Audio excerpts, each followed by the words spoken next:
This video summarizes key concepts from The Bliss of the Celibate 2003 by the esteemed Julian Curtis Lee, shedding light on the transformative impact of semen retention or sexual restraint, revealing in men marvelous characteristics that were once dormant.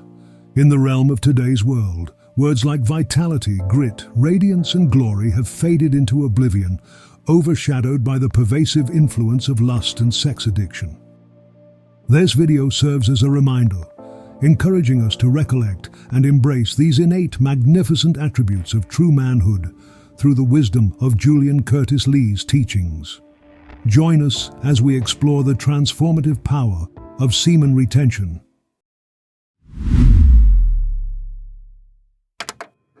As you embrace semen retention or sexual restraint, a subtle change occurs, freeing you from inhibitions around other men.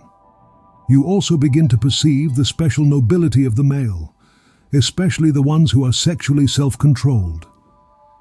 You develop a sense to distinguish those from men who are uncontrolled. You develop the instinct to know about other men sexually. You can feel their sexual thoughts and know if a man has recently masturbated or sexed. You acquire the ability to distinguish individuals who are actively practicing semen retention from those who are not. You find a newfound ease in engaging openly about sexual matters with other men, as the previous discomfort gradually fades away in such discussions. Previously, the veil of your sexual attraction painted most women as desirable, if not inherently good. However, now you are evolving into a more discerning individual. Your awareness deepens, revealing the inner natures of women, and fewer seem as inherently good or desirable as they once did.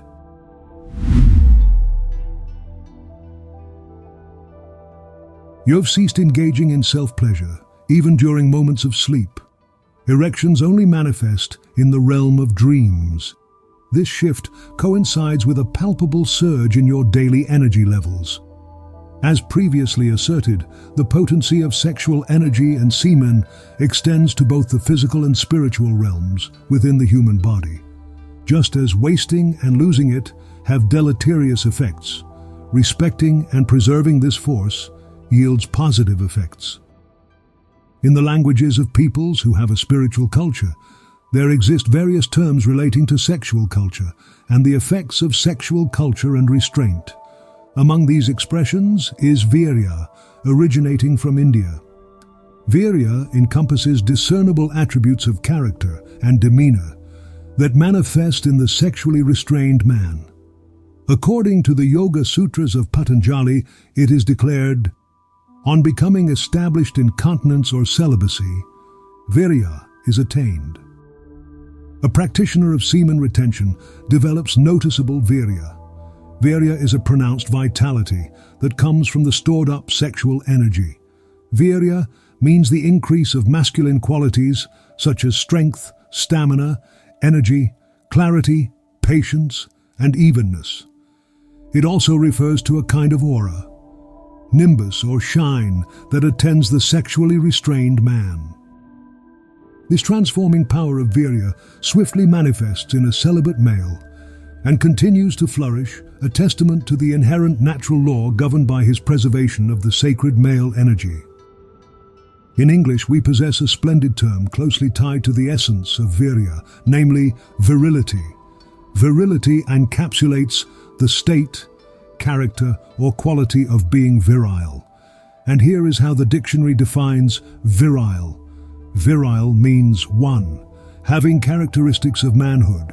2. Having the vigor or strength of manhood, sturdy, intrepid, and forceful, masculine. 3. Capable of procreation.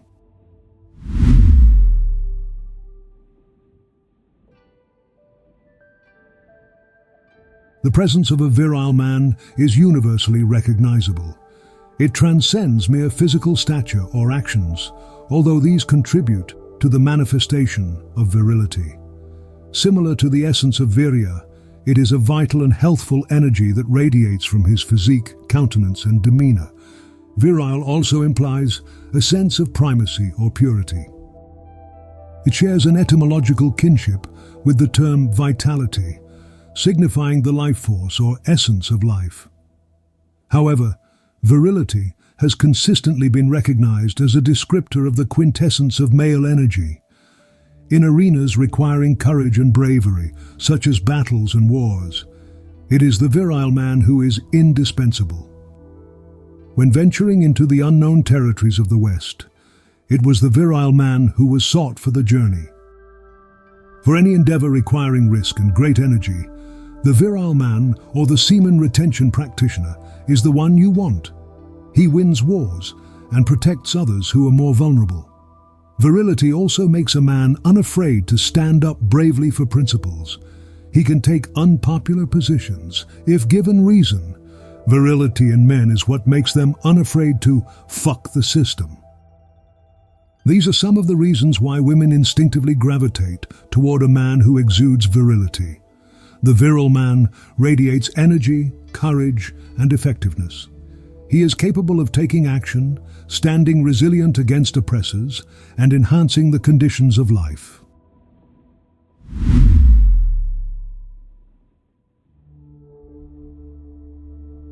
When observing the youth of bygone eras, our fathers and grandfathers, a striking prevalence of virility and the practice of semen retention in their appearance becomes evident.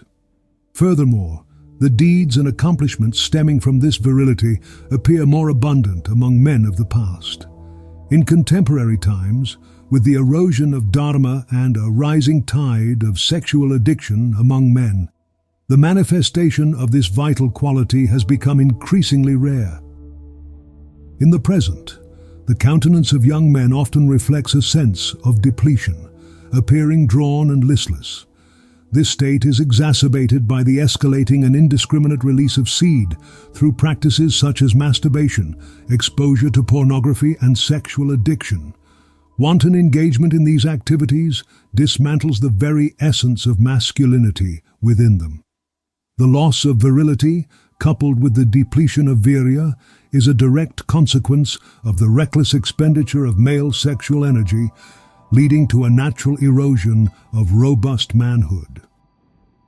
The enduring presence of the term virility in our language can be attributed to the historical prevalence of sexual restraint among men of the past, who radiated with unmistakable virility. Today, this word is seldom used, yet it found resonance during World War II, where men of virility played pivotal roles in defeating formidable foes like Germany and Japan. The significance of virility extends beyond warfare. It is the driving force behind accomplishments such as building bridges, manufacturing cars, and inventing computers, all of which have been predominantly achieved by men. Nikola Tesla, a statue of semen retention and virility, for example, has invented many of the technology that we are using right now. In Oriental philosophy, particularly in works like The Art of War, a strategic insight suggests sending prostitutes into the enemy camp, underscoring the impact of sexual allure on human resolve. It is indisputable that the men who emerged victorious in past conflicts adhered to moral dharma, demonstrating greater sexual restraint and consequently heightened virility. Reflecting on history, it becomes evident that had men of the past succumbed to habits like sexual addiction, pornography consumption, and masturbation, the very concept of virility might be absent from the English dictionary. The defining characteristics of manhood, sturdiness, intrepidity, and forcefulness, would have been notably compromised.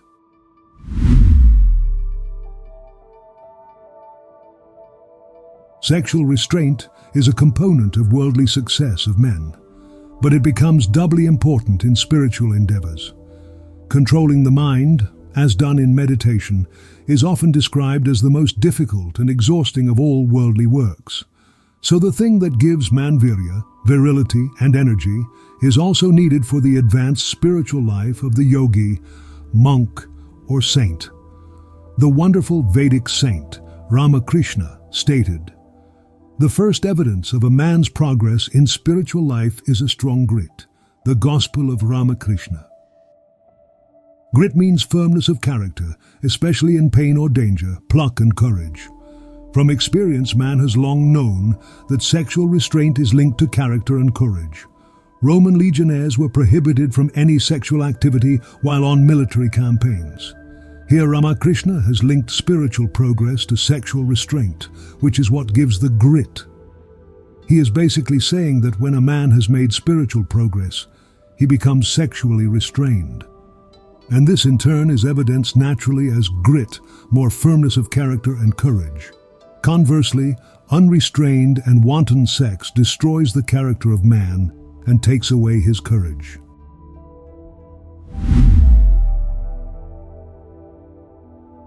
Tejas refers to the sparkle in the eyes and the glow of vitality and charismatic aura around the face and body of a semen retention practitioner. Some scriptures, such as those of the Baha'is, refer to it as radiance. This quality can easily be seen in the faces of celibate yogis, such as Yogananda, Shivananda, and others. You can see it among the monks and nuns of some ashrams and hermitages, or in the faces of hermit yogis and saints. By gaining tejas, or the radiant aura of vitality, you will notice that you are sick less often. Many health problems will be mitigated or disappear entirely. You need less sleep. You develop a more even temperament. Few things irritate you or cause you to lose your temper. At the same time, you are bolder, more courageous, and show integrity. You develop consistency of character and more constancy in pursuing goals. You even begin controlling wet dreams. Now you are purifying your astral body and astral mind. When any come close to attracting you, it will always be a woman who is herself developing moral purity. You no longer create sexual experiences in the dream state. One begins to see the female form in a different way.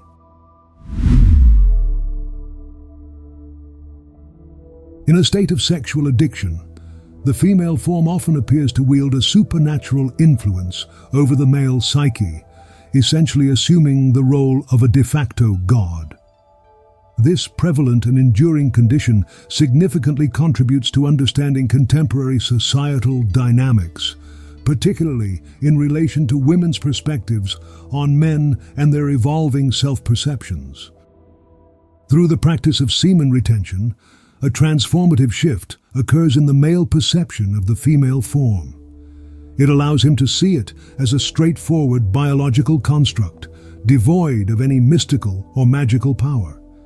As the practice of sexual restraint takes hold, the male begins to recognize the fundamentally animal nature of the female body, akin to a child observing a creature in a barnyard. This change in perspective challenges and dispels the supernatural aura previously attributed to the female form during periods of sexual addiction. Rather than feeling her rounded features are erotic, he sees it as nature's way of the female, storing up fat for pregnancies. Instead of seeing breasts as something supernal, he sees they are glands peculiar to the female, meant for feeding young. Females with large lips are seen as the incarnational outcome of a lot of talking and eating. The female's sexual area, rather than seeming interesting, begins to seem repulsive and even pathetic. You see it as gross again, like when you were a young boy. You become aware that females are full of bacteria, dirt, and excrement. They let farts, have bad breath, and are generally unclean. You begin to coolly analyze the female form this way and see that from this consciousness there is little attractive about it. You also notice the social effects upon women of man's infatuation with her form. You begin seeing that almost all women assume males are no better than dogs, that all men inherently worship the female form, and that men are generally unable to resist any woman who gives them half a chance. You see that they have this belief based on actual experience with men, and the way men have actually behaved. You see why women have lost so much respect for men, yet you see how deeply unhappy it makes her, that she can't respect the male.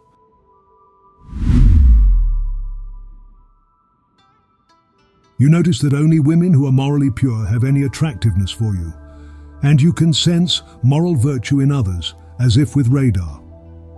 This instinct is especially true for the semen retention practitioner and meditator. In the realm of spiritual virtues, intelligence becomes a tempting quality in women, transcending conventional attractiveness.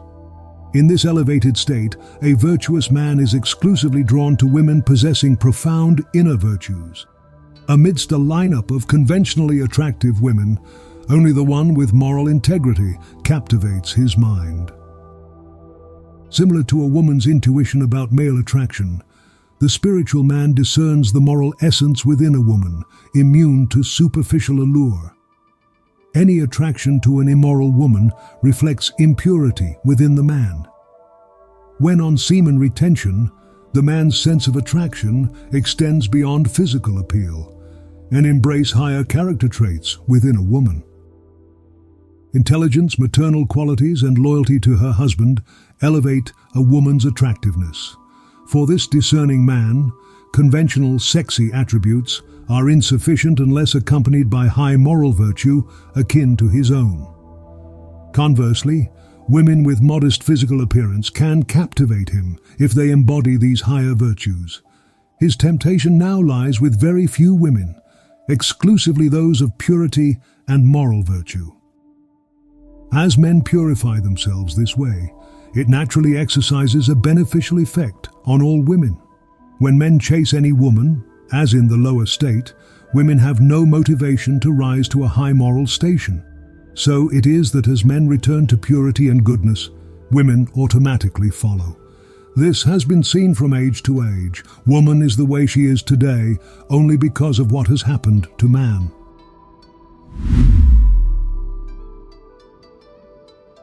Others notice you and are attracted to you more than before, especially women. Deep down, women want men to be moral. Most women are instinctively attracted to the moral man, the man of emotional strength, and the man of physical vitality. Semen retention provides all of these. A woman also happens to be attracted to the stored-up sexual energy itself, which provides greater temptations to the retainer and to her. The retained sexual energy begins to be heard in the sound of your voice. Moral or spiritual development changes the quality of the voice. One of the ancient scriptures states that a sign of spiritual development is a more pleasant and attractive voice. There are indeed qualities that come into the voice of those who meditate much, and especially those who practices semen retention. Together, these elements transform the essence of one's voice in both men and women. Those with intuition and spiritual depth can discern spiritual and moral virtue in another person simply by their voice. Through a combination of meditation and celibacy, the voice takes on a deeper, more melodic quality, radiating a sense of joy akin to a smile. For advanced yogis, their spoken words resonate like a harmonious song, carrying a soothing and comforting effect on those who listen, attributed to the divine presence in their voice. The reason your voice improves is that you are becoming full of virtue, and this virtue can be heard in your voice. Seeking God is indeed the highest virtue, so anyone who simply seeks God will get a pretty voice over incarnations. You are becoming more like the divine being through your constant thought of that, and so your voice is becoming more like that of the divine being.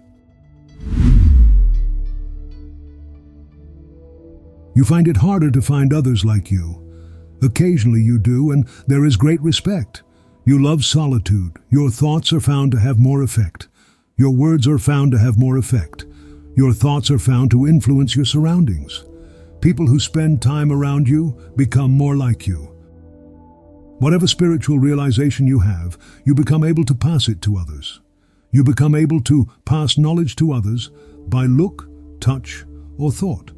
It is semen retention or celibacy that allows him to carry the spiritual charge that gives initiation to others.